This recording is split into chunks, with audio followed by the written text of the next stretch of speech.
생태찌개리가 쓴 어린 왕자에 보면 이런 구절들이 있습니다. 어른들은 숫자를 좋아한다. 새로운 친구가 생겼다고 해도 어른들은 정작 중요한 것은 아무것도 묻지 않는다. 어떤 목소리를 내는 친구니 어떤 놀이를 좋아하니 나비를 수집하는 아이니 등과 같은 것은 묻지 않는다. 어른들이 묻는 것은 그 아이 몇 살이니 라든가 형제는 몇 명이니 몸무게는 혹은 아버지 수입은 얼마니 같은 것들 뿐이다. 어른들은 숫자를 아는 것만으로 그 아이에 대해 완전히 알았다고 생각한다. 그렇기 때문에 장밋빛 벽돌로 되어 있고 창에는 제라늄 꽃이 있고 지붕에는 비둘기가 있는 멋진 집을 봤어요 라고 아무리 설명해도 어른들은 그 집이 어떤 집인지 상상하지 못한다. 10만 프랑짜리 집을 봤어요 라고 하면 그제야 정말 멋진 집이구나 라고 감탄한다. 이처럼 우리는 언제부턴가 숫자로 사물을 보는 어른이 되어 버렸습니다. 그 숫자는 물질적 가치 척도가 되어서 우리의 판단력을 좌우할 뿐만 아니라 숫자의 크기를 쫓아가기에 여념이 없는 인간들을 만들어내었습니다. 심지어 그 사람이 가진 재물이 얼마인지에 따라서 인간의 가치가 정해지는 풍토가 생겨버렸습니다. 장밋빛 벽돌이나 제라늄 꽃 등은 삶의 가치에서 완전히 배제되고 말았습니다. 오늘 본문을 보면은 어떤 젊은 관원이 예수 그리스도께 영생의 길을 물었습니다. 그는 진정한 구도자가 되기를 바랐으나 일찍이 숫자에 길들여져 있는 몸이었습니다. 그리스도께서 내가 가진 많은 숫자를 가난한 자들에게 주라고 하셨을 때 그는 엄청난 충격과 슬픔이 몰려왔습니다. 이미 그는 순수하고 진실한 어린 왕자가 아니었던 것입니다. 그 사람은 근심하며 떠나갔습니다. 오늘 본문을 다시 살펴보면서 과연 우리는 무엇을 어떻게 해야 할까를 고민하는 시간이 되기를 소망합니다. 17절 말씀을 보면은 한 사람이 예수님께 달려와서 무릎을 꿇고 앉았습니다. 다른 복음서에 의하면 그는 부자요 관원인 유능한 젊은이였습니다. 그는 그리스도를 비방하거나 시험할 목적을 가진 바리새인들과는 달랐습니다. 공관복음의 평행 본문에서는 그가 청년이며 관리라고 그의 신분을 밝히고 있습니다. 따라서 젊은 관원이라 할 수 있고 재물이 많이 가진 부자이기도 했습니다. 그는 예수님께 선한 선생님이여 내가 무엇을 하여야 영생을 얻으리까? 라고 질문을 했습니다. 그는 자신의 부나 지위에 만족할 수 없었고 영생의 문제를 해결하기 위해 겸손히 예수님께 무릎을 꿇고 있는 것입니다. 그때 예수님은 먼저 그 청년에게 자기를 왜 선한 선생이라고 부르느냐라고 반문했습니다. 선한 선생은 하나님 한 분밖에 없는데 왜 그러냐라고 이야기하고 있습니다. 이 청년은 예수님께서 진정 어떤 분이신지 제대로 파악하지 못했던 것입니다. 예수님은 그가 말하는 단지 좋은 스승이 아니라 하나님이신 것을 알지 못했습니다. 이어서 예수님은 제5계명에서 10계명을 준수하라고 말씀하셨습니다. 이에 대해 청년은 내가 어려서부터 이 계명들 다 지켰다고 대답했습니다. 하지만 그는 지금 무언가 부족한 것이 있었던 겁니다. 다 지켜도 무언가 허전한 것이 있었던 겁니다. 그래서 그는 예수님께 나와 무릎 꿇고 앉아 있었던 겁니다. 본문을 보면은요 20절에 예수님께서 그를 보시고 사랑하사라고 말씀합니다. 정말 사랑하는 자이기에 그의 결핍에 대해서 이야기하시는 겁니다. 사랑하는 마음에서 이처럼 그에게 결핍되어 있는 것에 말씀하십니다. 내 있는 것을 다 팔아 가난한 자들에게 주라. 그리고 와서 나를 쫓으라 라고 말입니다. 이것은 이웃사랑과 하나님 사랑에 대한 말씀이었습니다. 외적으로는 율법을 지키라는 말씀이죠. 그러나 그 의미는 하나님을 진정 사랑하라는 말씀입니다. 우리가 외적으로는 율법을 지키기 쉽습니다. 그러나 율법의 내면적인 요구에 응하지 않을 때 그것은 영생과 아무런 상관이 없습니다. 이웃 사랑 없는 하나님 사랑, 거짓말입니다. 내 눈에 보이는 이웃도 사랑하지 못하며 어찌 하나님을 사랑하느냐라고 분명히 성경은 우리에게 가르쳐주고 있지 않습니까? 부자 청년은 예수님으로부터 그가 찾던 참된 구원의 길에 대해 들었습니다. 하지만 그는 많은 재물로 인하여서 근심하며 돌아갔다라고 본문은 말하고 있습니다. 그에게 재물은 이미 하나님보다 더 의지하는 신앙의 대상, 그것이 되고 말았던 겁니다. 예수님은 안타까운 마음으로 그를 바라보시면서 재물 있는 자가 하나님 나라에 들어가기란 낙타가 바늘기로 나가는 것보다 어렵다라고 말씀하십니다. 이 낙타와 바늘기 말씀은 몹시 힘들고 어려운 길을 뜻하는 비유적 표현입니다. 한편 이 바늘기는 예루살렘으로 들어가는 좁고 작은 문을 가리키고 그 문 앞에서 낙타의 실은 짐을 다 내려놓고 무릎 꿇은 자세로 통과해야 한다라는 그런 접근법도 있습니다.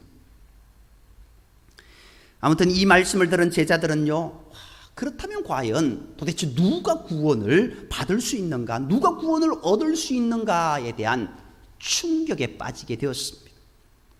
유대교의 전통적 입장에서 보면은 부의 축적은 하나님의 축복과 정비례하는 것으로 여겼습니다. 그리고 그들은 나누고 베푸는 삶을 하나님이 기뻐하시기에 항상 베푸는 삶을 살았습니다. 아브라함이 지나가는 나그네에게 이제 음식을 베푸는 모습처럼 이스라엘 백성들 그들에게 있어서는 이렇게 나누는 삶이 하나님을 기쁘시게 하는 삶이고 그것이 선을 행하는 삶이다라고 여겼습니다. 그렇기에 부자들은 종종 많은 돈을 이렇게 풀어서 선을 베푸는 일들을 했습니다. 그렇게 했을 때 하나님이 기뻐하실 것이라고 여겼던 겁니다. 그런 의미로 보면은 부자야말로 천국에 가까운 사람이다라고 이야기할 수 있습니다. 그들은 외적인 모습에 그런 일들을 행했기 때문입니다. 그런데 예수님은요, 구원은 인간의 공로가 아니라 오직 하나님의 은혜로 된다라고 말씀하시고 계시는 겁니다. 오늘날 많은 신자는 물질적인 번영이 하나님의 축복이라고 생각하고 재물을 간절히 구하고 있습니다. 그러나 물질적인 풍요가 반드시 하나님의 축복은 아니고 많은 경우 영혼 구원을 가로막는 우상이 된다는 사실을 간과해서는 안 됩니다. 물질에 대한 하나님의 주권을 철저히 인정하지 못하는 사람은 하나님의 물질을 관리할 준비가 되어 있지 않은 사람인 것입니다. 부자 청년은 재물을 포기하지 못하고 그리스도의 곁을 떠나갔습니다. 주님께서는 산상수훈에서 너희가 하나님과 재물을 겸하여 섬기지 못한다라고 말씀하셨습니다. 그렇다면 이 재물은 하나님과 맞서는 자리에 있는 이분법의 대상일까요? 그렇지 않습니다. 재물은 인생길을 걸어가는 행로에 꼭 필요한 도구로서 하나님께서 인간에게 잠시 맡겨두신 것입니다. 우리가 오해하는 것이 있습니다. 돈이 일만하게 뿌리가 아닙니다. 돈을 사랑함이 일만하게 뿌리라고 성경은 분명히 이야기하고 있습니다. 하물며 아브라함이 이삭을 너무 사랑하기에 그것이 우상이 될 수도 있었던 모습을 우리는 보지 않습니까? 그것을 그의 믿음을 보시기 위해 이삭을 하나님께 바치라고 모리아산에서 제물로 바치라고까지 하신 그 의미를 우리는 다시 한번 생각해 보아야 됩니다. 결국 물질에 지나치게 탐닉하면 하나님 나라를 얻지 못한다라는 것입니다. 오직 주님은 재물을 하늘에 쌓아두고 그의 나라와 의를 구하며 살아가라고 말씀하시는 겁니다. 간혹 하나님의 자녀로 살기 위해 재물을 완전히 포기한 사람들도 있었습니다. 그러나 모든 사람들이 다 그렇게 살 수는 없습니다. 하나님이 주신 재물을 어떻게 사용하여 하늘에 쌓아두어야 할 것인가를 이해하고 실천하는 것이 더 중요합니다. 그렇다면 성경의 많은 부자들은 과연 어떤 모습일까요? 아브라함 한번 생각해 보십시오. 하나님의 은혜를 받은 후 오히려 재물이 크게 번성하여서 가축과 은과 금이 풍부해졌습니다. 시험을 이긴 욥, 이전보다 갑절의 복을 얻었습니다. 더 큰 복을 받았습니다. 솔로몬이 소유한 재물은 상상을 초월할 정도였습니다. 물론 그것이 어떤 사람에게는 유익이 되고 어떤 사람에게는 독이 되었습니다. 결국 앞에서 말씀드린 것처럼 돈을 사랑하는 마음, 하나님을 사랑한 마음, 두 마음이 충돌되어서 그 가운데 내가 어디로 가느냐, 거기에 달려 있다라는 겁니다. 지금 그리스도께서는 재물을 소유한 사람이 그것을 하나님께 돌려드릴 수 있는 믿음과 행함이 필요하다는 것을 가르쳐주고 계신 것입니다. 보물을 하늘에 쌓아두는 것 참 어려운 일입니다. 보물을 하늘에 쌓아두기 위해 먼저 오늘 우리는 하늘의 보화를 얻는 길로 나아가야 할 것입니다. 부자 청년은 사랑을 받을 만한 조건을 충분히 갖춘 사람이었습니다. 어려서부터 하나님의 계명을 잘 지키며 성장했고 지금의 넉넉한 환경을 마련할 수 있었던 것으로 보입니다. 그러나 주님은 사랑하는 청년이 하늘의 보화를 얻기 원하셨습니다. 이 땅의 것으로 가득 채우는 것이 중요한 것이 아니라 저 하늘을 소망하며 살아가고 더 나아가 하늘의 보화를 충분히 쌓는 인생이 되기를 소망했습니다. 이 청년도 하늘을 소망하며 살았습니다. 그렇게 예수님께 나아왔지 않습니까? 오늘 우리도 하늘을 소망하며 이 자리에 나아왔습니다. 그런데 나아온 이유가 중요하다는 겁니다. 오늘 부자는 하나님께 예수님께 나아왔습니다. 하늘을 소망하며 예수님께 나아왔습니다. 그런데 그 이후에 어떻게 되었습니까? 예수님을 떠나가는 인생이 되고 말았지 않습니까?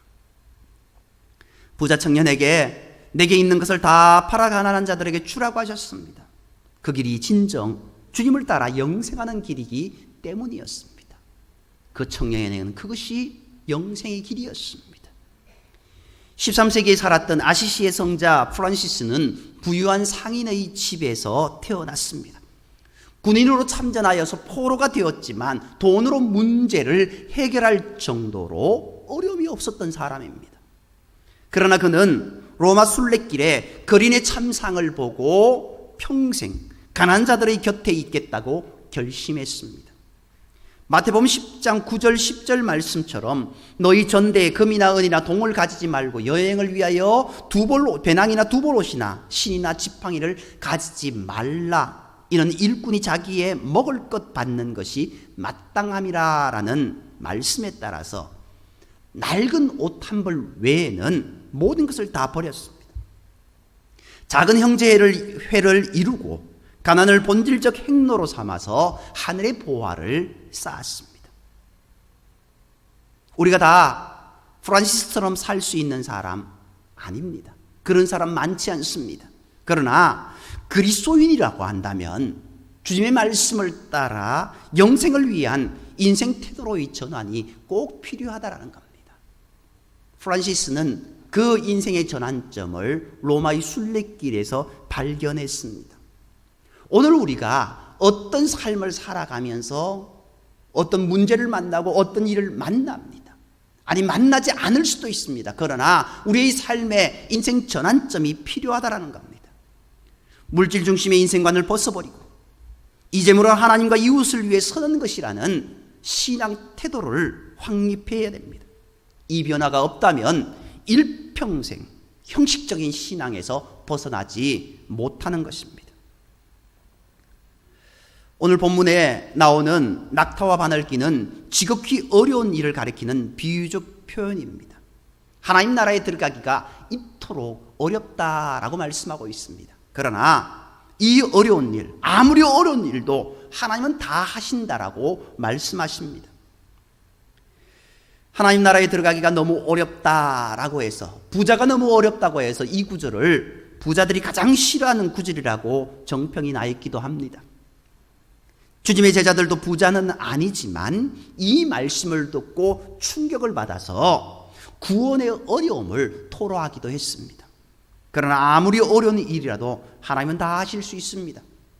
낙타를 바늘기로 통과시켜 주시겠다는 의미가 아닙니다. 재물에 집착하지 않고 그것을 구원을 위해 사용하면 하늘의 보화를 허락하신다라는 그런 약속인 것입니다.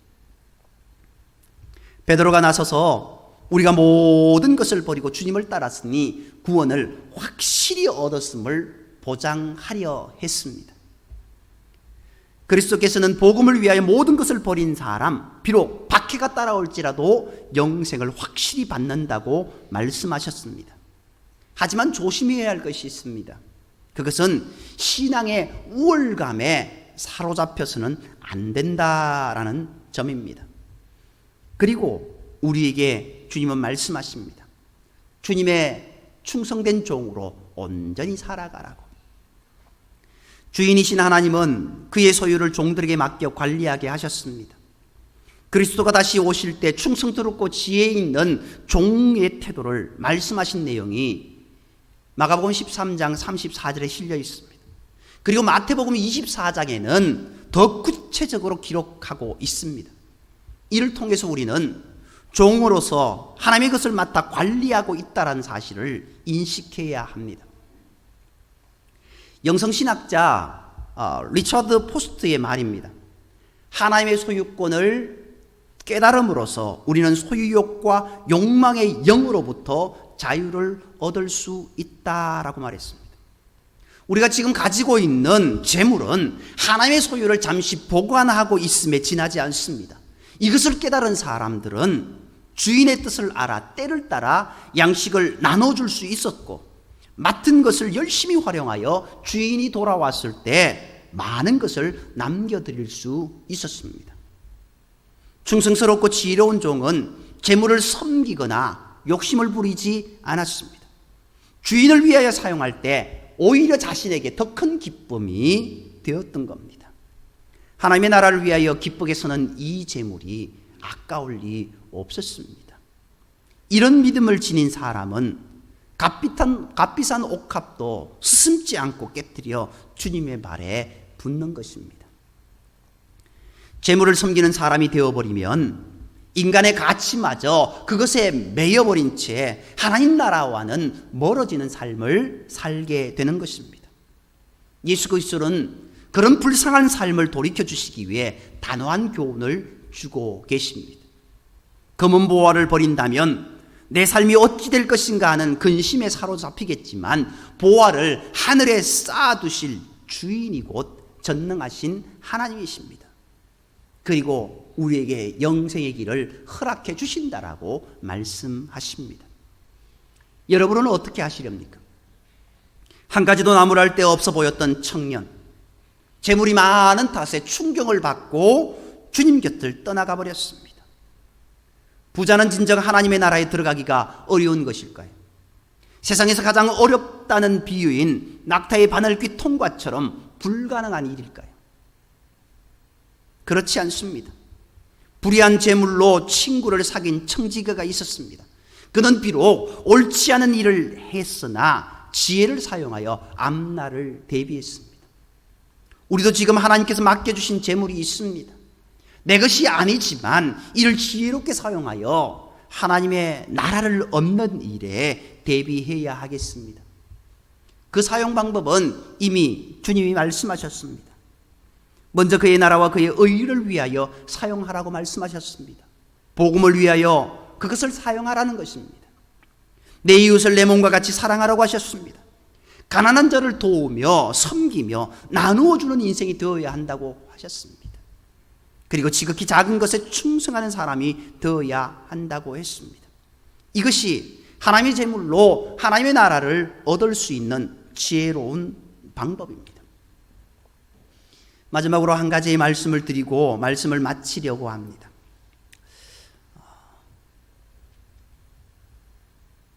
우리 교회에 제가 올 때에 이제 임시당 회장으로 계셨던 조현문 목사님 계십니다.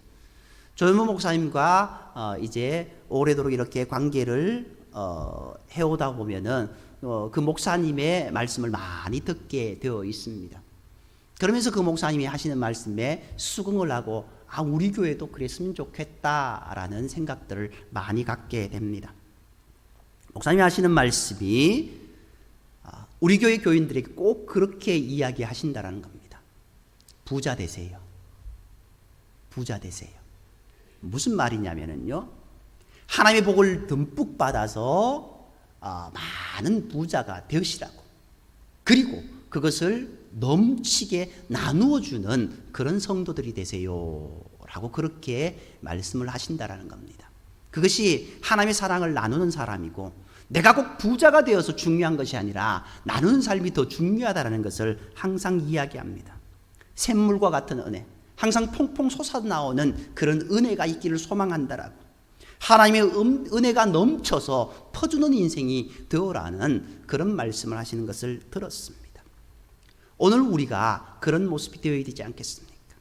오늘 이 젊은 청년은 부자입니다. 어찌 보면 하나님의 은혜가 넘치는 사람이다라고 이야기할 수 있습니다. 그런데 그 은혜가 넘치는 모습, 그 은혜를 땅으로 그냥 흘러버렸습니다. 나누어주는 삶이 아니었습니다. 하나님의 의를 위하여 사용하는 삶이 아니었고, 하나님의 사랑을 나누어주는 삶이 아니었던 겁니다.